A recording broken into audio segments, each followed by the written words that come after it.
Okay, so we have Why the Last Man by these people right here.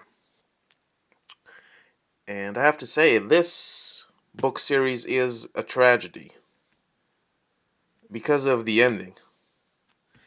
And I just have to say first, the art style isn't that bad. The art style works for this particular story, but I would have preferred it to be like this. Just look at this. The cover art is astounding. This is how the whole comic book should have looked. In this, what do you call it, more realistic, more detailed style, right?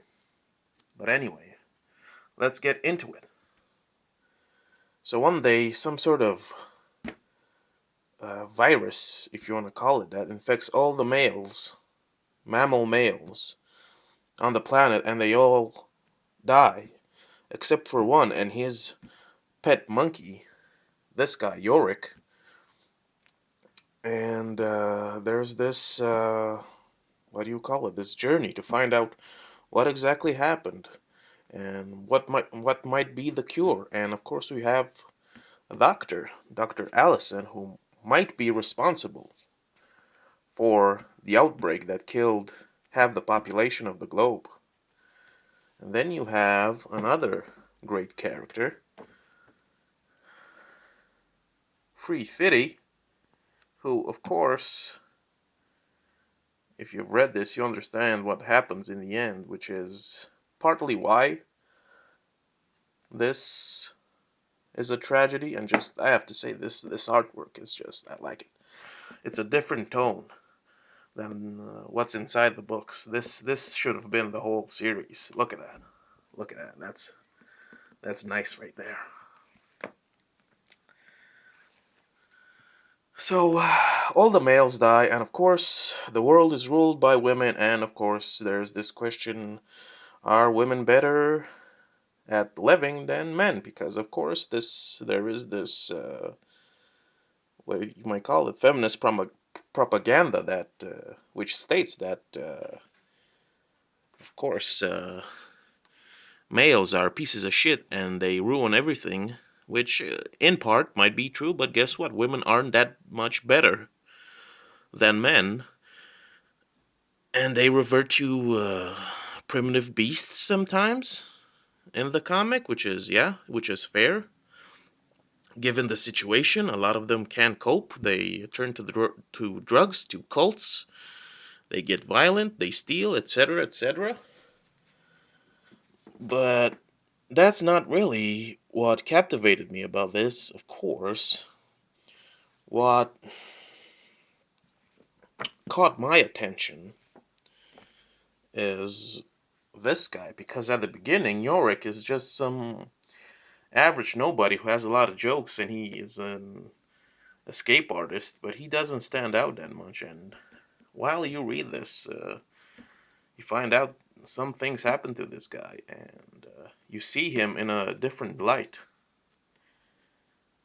which was a welcome change because he was a pretty bland, of course. And you got secondary characters, Free Fitty and his sister, and Dr. Allison, and a lot of others that just they're just there for the filler aspect of it, right? And one criticism, of course, that I have to throw some shade here is the writing, where yet again you have this, what you might call it, this double-edged sword, where you have great idea, this great idea that gets your attention immediately, and then you have the rest of the book, which is questionable. Some directions in this are just, I don't know, I think they pulled it out of a hat, basically, because it's just, how did this happen? How did we get here? What's going on? Who's that? Why are we focusing on this theater group? It doesn't make any sense. We're going to Australia now? What, Paris? We're in a submarine now, bro. That's how it is. Okay, and there's this ninja, and it's crazy. It's crazy. This book is a perfect example of you have a brilliant idea with a killer beginning, uh, what do you might call it?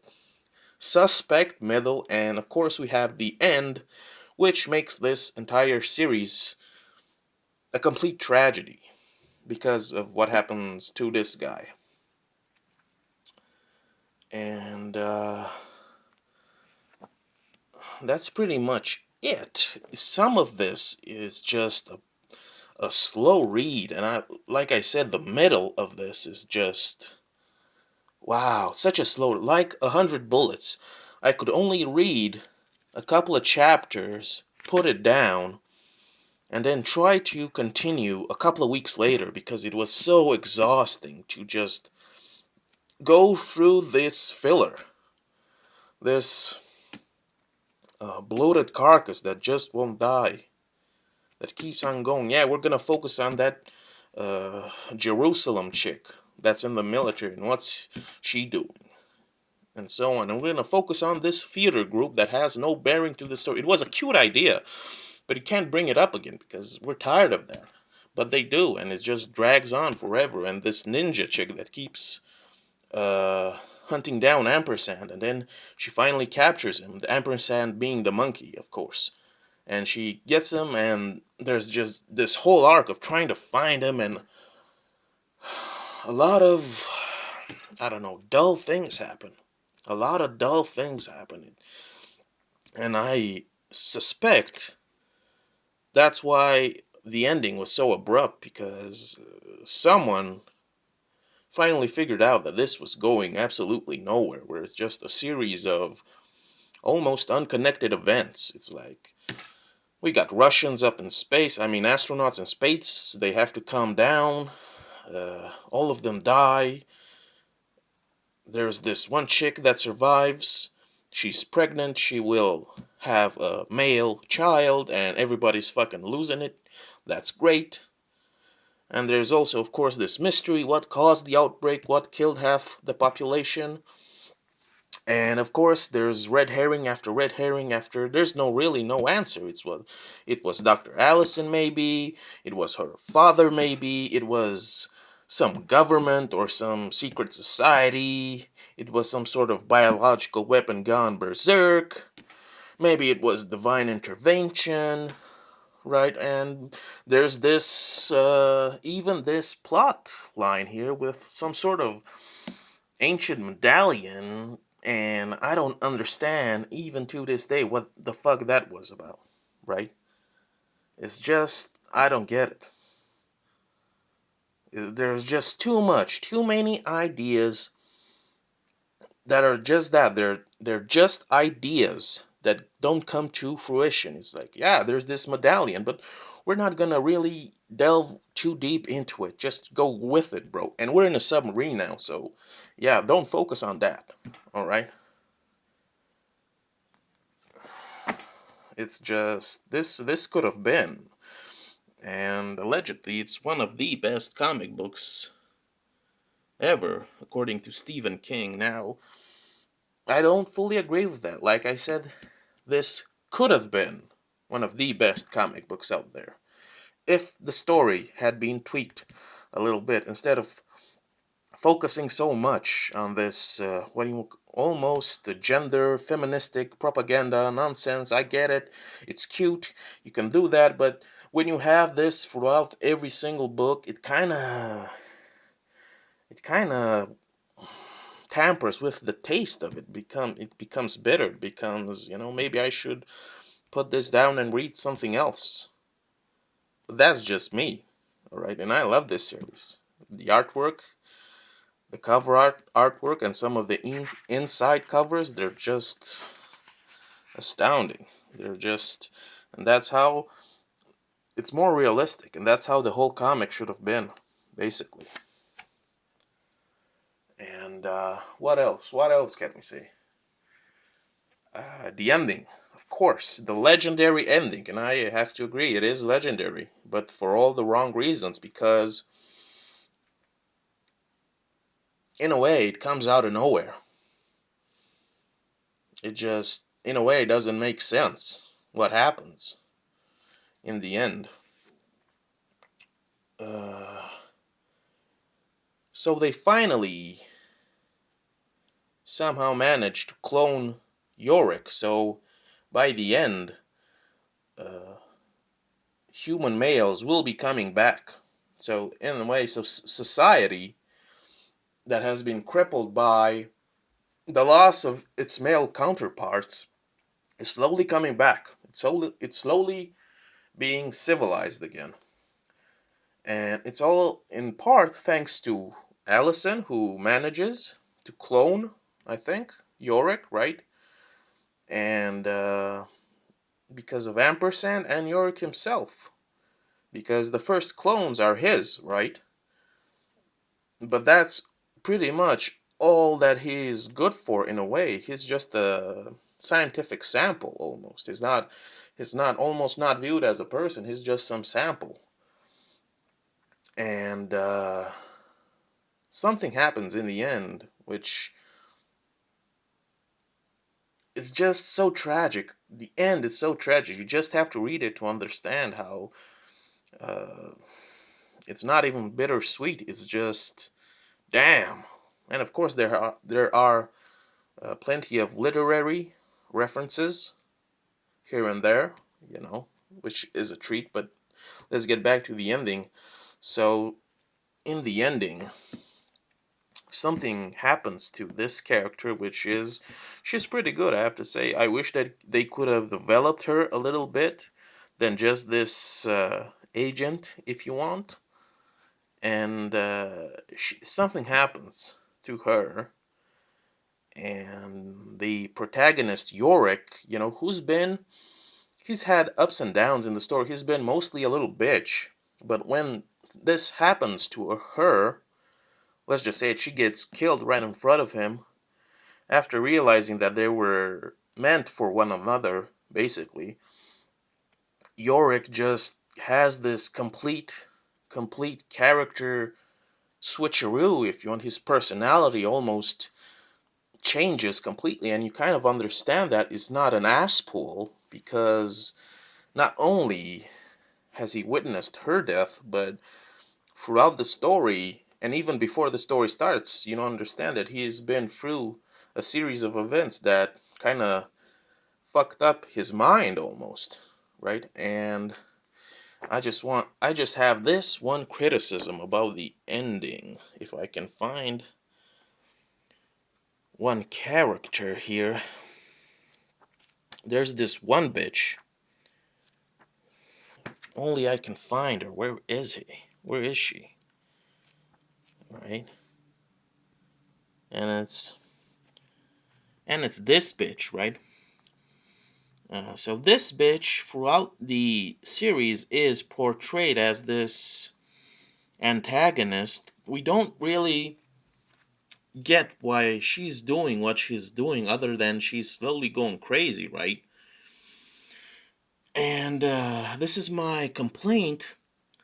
She not only kills Yorick's mother, but she also kills 330 at the end, which is like, and she gets apprehended, but in the ending chapters, we don't really understand what happened to her. This bitch is responsible for a lot of grief, a lot of pain for a lot of people. She killed a lot of people, even her own friends, her own colleagues, and she gets apprehended by her own people, which finally realize that she's fucking insane and this bitch needs to go to jail, but we don't really understand or find out what happened to her, right? It's like, did she was she executed? Was she tortured? Was she just thrown in jail forever? What happened to her? This bitch did a lot of bad stuff. And we don't get that in the last chapters, which is not that great. And then we go to the ending, which just gets depressing and even more depressing. Yorick, in part, saved mankind, but his life was just shit afterwards. I mean, this poor guy, he loses everything. Uh, the the girl he thought he really loved turns out to be just a fling in the end. His feelings completely change, but he sticks with her together because they're having a child, and it's not a happy marriage. And then Ampersand, this is a clone by the way, Ampersand dies as well, and pretty much everyone in his life disappears. And there's this notion, this subtle hint that he's pretty much alone. And he gets old and older, and I think he's in his 80s, and on his 80 something birthday he just tries to commit suicide because his life is going nowhere. Nothing makes him happy anymore, right? But in the end, he lost his love, he lost his family, he lost his everything, basically. He pretty much lost everything, right? And the end is controversial because we have this scene where this old Yorick, he sort of gets loose because he's been imprisoned because he tried to kill. He's basically on suicide watch, and he basically jumps out of this building, and we don't see a body, right? We don't see a body, and some speculate he actually died, but there is no body, and some others say that he somehow escaped, right? And he's finally just living life by himself how he wants. And this last page is like a sort of nod to that. Like Yorick, why the last man is finally free, right? But my question is, how can like an 80-year-old dude just jump out of a two-story building like it's nothing, right? It just doesn't happen. But again, this series is great. There's some great parts in this, and I recommend it because of the ending, which of course again makes this a almost soul-crushing tragedy. I mean, once you read those two last chapters and how this guy's life turns out, it's just wow. Like, he's not the greatest of people, but he's not awful.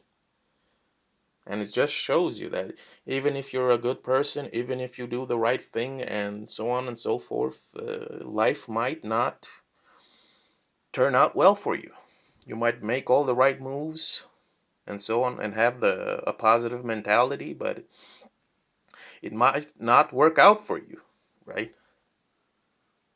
Oh, that's pretty much it. And I forgot to mention in the ending, we have Dr. Allison here, and she goes off to her lab, and we are left with the protagonist and so on. But in the last chapters, this bitch doesn't even get. It's barely mentioned. She was like very important, and she is a not wonderful character, but we like her, right? And in the ending, she's been missing for like I don't know how many chapters, and in the last chapter, she says, well, she died. She died doing what she loved. She did her science. She did her part, and then she died. That's the end. But don't worry, because her clones are still here, and they are just like her. And no, no, she was unique, okay? And the fact that she is mentioned briefly in the end, just like that, after missing from the story for so long, is just this. This ending was rushed, and it's sad. But anyway, it's a pretty good series. I recommend it. And yeah, life can be a bitch sometimes.